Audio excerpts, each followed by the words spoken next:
बेरिया कबेरा माँ बरजिए बाबा यरे बंसी के दे सजनी जाहुरे ललनवा।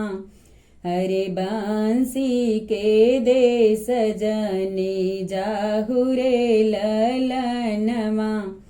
बंसी के राजवा हो बड़ा चल बजवाय रे लौटिली है घर से दुआर रे ललनवा।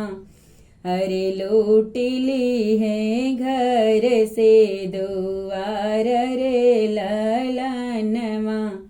बगिया में लुटी है बाबा गैया से भाई सियाय रे दुवरे पर चंचल घोड़ा रे ललनवा।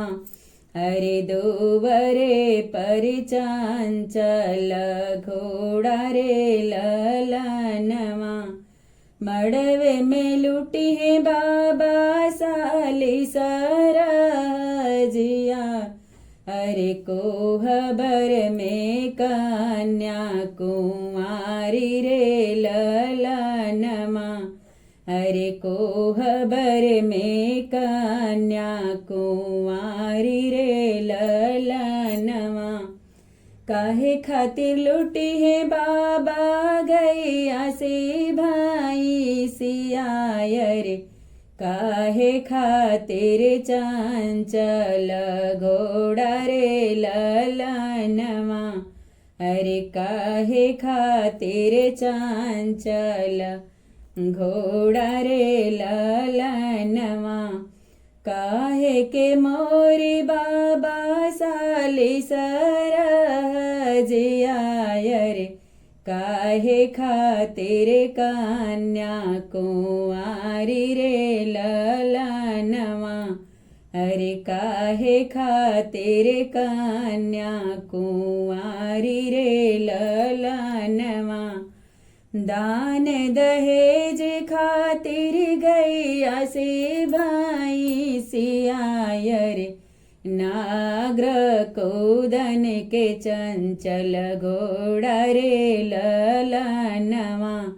अरे नाग्र कूदन के चंचल घोड़ा रे ललनवा।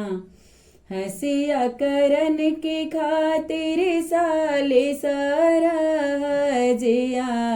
रे धर्म खातिर कन्या कुंवारी रे ललनवा। अरे धर्म खातिर कन्या कुंवारी रे ललनवा। बेरिया कबेरा माँ बरजिए पापाय रे बंसी के दे सजने जाहुरे ललनवा। अरे बंसी के दे सजने जाहुरे ललनवा।